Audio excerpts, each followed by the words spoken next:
We want to go back to a videographer, Shane Snyder, who's on the phone right now, who has spoken with a couple of the folks who have been displaced by way of the fire. Right, Shane? Right, Mark. I'm here with two of the fire victims, Marie Bonsick and her granddaughter, Holly Myers. Holly Myers, who have a unique story and can tell us firsthand what happened this morning. Marie, tell me how your morning started at 6:30. Well, we were sitting at the table. Only she didn't get to drink her hot chocolate. All of a sudden we heard a big boom in the house. I thought it was outside. So I went outside and looked, and listen, I went down the basement. My furnace was on fire. It was smoke. The whole house got smoky and was, I went down there. She went over and called the fire department right away. Okay, so your furnace was actually on fire. Yes, my whole furnace blew up. Yeah. They said it was from the gas too low. Gas pressure being too low? Yeah, too low. Right. So it's now about 9 o'clock? Yeah, 9:20 now. And how long did it take the fire department to arrive? Half an hour. Half an hour. They had other homes in Fairport they were taking care of. By the time they got here, it was already in the doorway. Yeah. Is that right? What did you guys do when the furnace, after you made the phone call, what did you do that? Got out, because they said to get out. I was over here crying, screaming up a storm because it was my house. It was all inflamed. Did you get anything out? No, nothing. You didn't have a chance? No. Was anybody else at home when this happened? No, just her and I. Wow. So talk about your neighbors here. You guys are kind of My neighbors were here, and that's the rest of my family right there. And they were able to put you up and keep you warm, right? What's that? What? They were able to put you up and keep you warm? Yeah. So what goes through your mind when you see something like this? I mean, the whole town is kind of in peril right now. I don't know. My husband's on his way home from Tennessee, and he wasn't even here. Wow. So, do you feel stranded, or do you feel like the city is taking care of you guys? I hope so. I hope.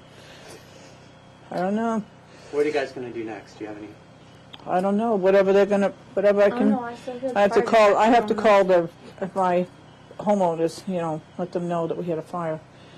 So. Well, our prayers are with you, and yes. Mark, that's a scene firsthand from. I'm just standing here watching my house blow up and go up in flames. Okay.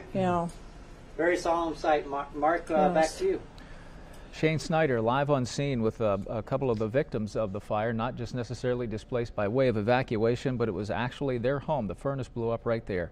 And we have photojournalist Shane Snyder, who is utilizing Mobile 3 right now, which in essence is live gear in backpack form as he goes around with the firefighters that are going house to house this morning. Shane. Hi, Mark. Well, a picture's worth 1,000 words, so they say, and Old Glory will not be phased, even though the house behind her has been on fire now for a little over 3 hours. Wickliffe firefighters just showed up to this house at Vine Street and New Street, and this is one of the first houses that caught on fire this morning, Mark. We heard from the owner a little bit earlier today, but this fire is just really stubborn. As you can imagine, the temperatures, everything is frozen right now, and firefighters from several departments are still working at putting this fire out. Thankfully, neighbors have taken the owner and her granddaughter inside their house right next door here, but they've been watching this unfold all day, and they're still inside there watching and hoping that they can get that fire out relatively quickly. But very stubborn conditions out here, Mark.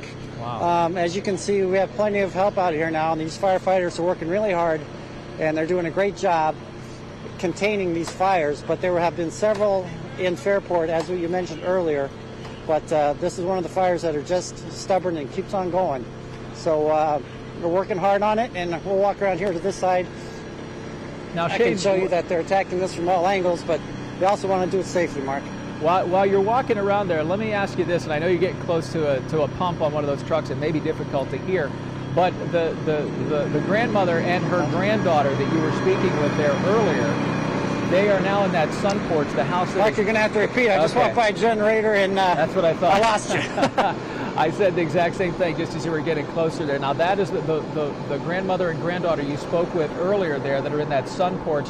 That's one house away as they stand there and pretty much watch Sorry, Mark. The fire I can't hear you right continue. now, but let me talk to you about the conditions out here. As you can see, these hoses are frozen, and this is what everyone's walking on. This is just solid ice right here. You can see that conditions are getting really difficult out here for the firefighters as I'm slipping as we go here. But we're still trying to fight this fire, Mark, and I can't hear you anymore, but you can see still working hard out here. Back to you, Mark. Well, Shane, just you be careful too, and God bless those firefighters who are out there. That has to just make their job twice as difficult as it normally is. They're fighting fire, and they're on the other end of the spectrum. They're fighting the ice too, whether it's slipping or the water that is just simply freezing on impact as they try to get those hot spots out. This is Channel 3 News.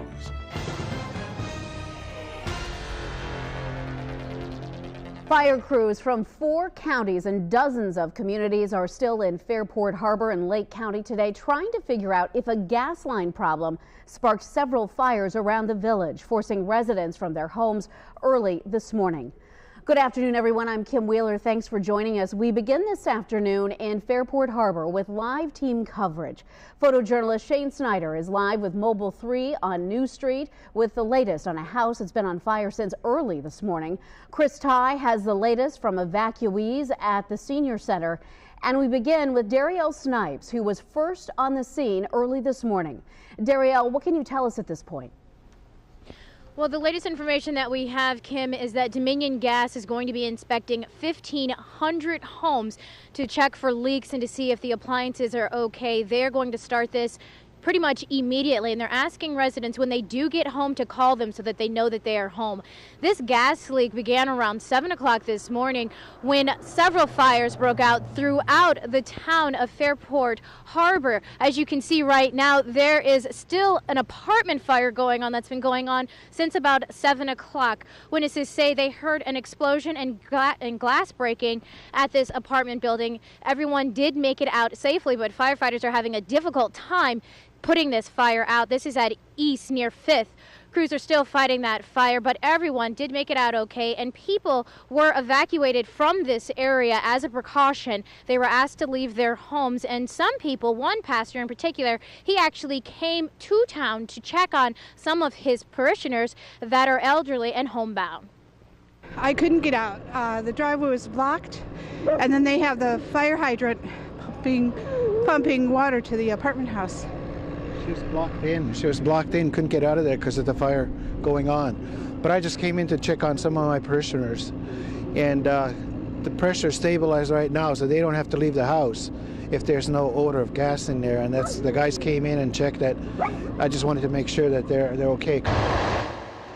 That's just one of many stories of Good Samaritans checking on others in this time of need, during this time of evacuation. Many people did leave during the period where they were asking people to leave. Now they are telling people to stay in their homes, that even if they don't have any heat or any light, to stay there because they will be more safe there than walking the streets, because a lot of the streets are blocked because the fire trucks are there as they continue to fight many of these fires here in this city. So they are asking people to stay where they are until all these fires are out, because they have dumped tons of gallons of water on these fires, so that which has formed ice on the streets, on the sidewalks, and many firefighters have slipped and fell. They're okay, but they don't want any of the residents to fall while they're walking wherever they need to go. So they're asking people to stay. But again, Dominion Gas is going to be inspecting 1,500 homes starting now to make sure that there aren't any leaks at those houses and that the appliances are okay, Kim.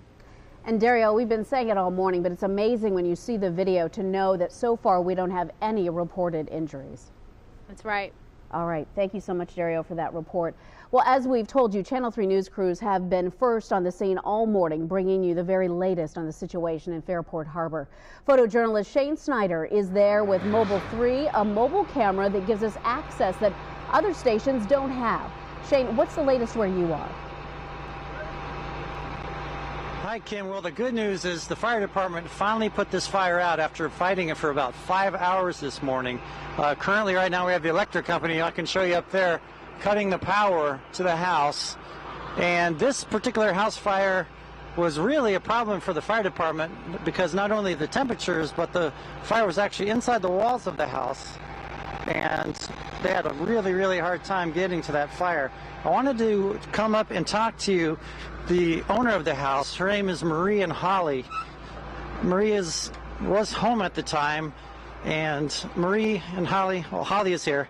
Holly's actually a basketball star for Fairport Harbor, and she was concerned that her stuff was inside the house when she was with her grandma. Holly, can you tell me what they were able to get out of the house for you?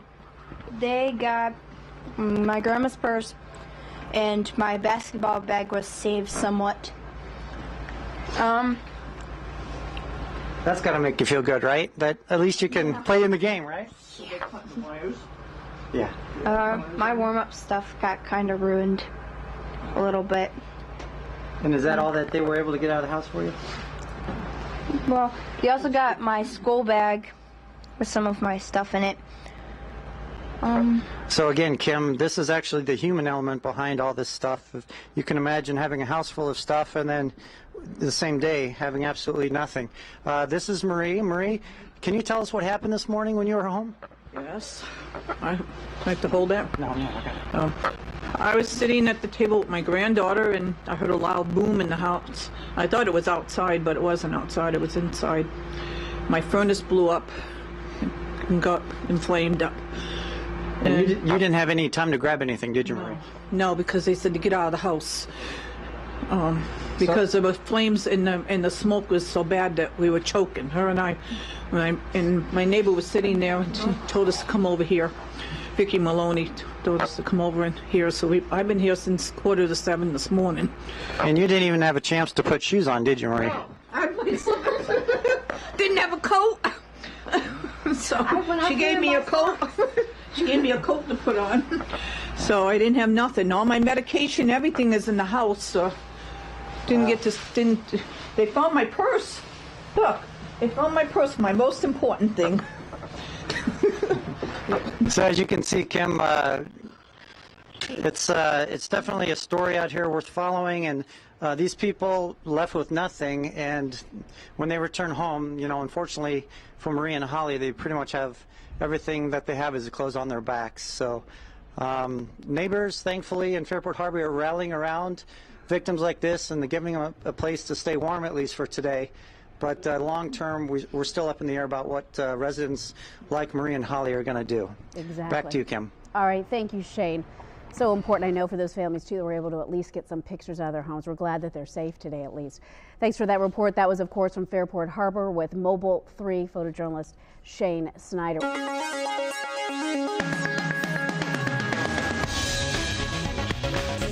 Welcome back. His name is Ken, and like many Fairport Harbor residents, he certainly wasn't sure if it was safe to stay in his house. Tonight, in his own words, thanks to photojournalist Shane Snyder, Ken shares his story, and he tells us it's not a safe feeling right now, even to be home.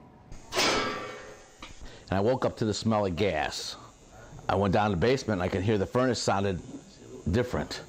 As I got to the furnace, it sounded very different. So scaredly, I took the cover off, and I seen the pilot light was like a flamethrower.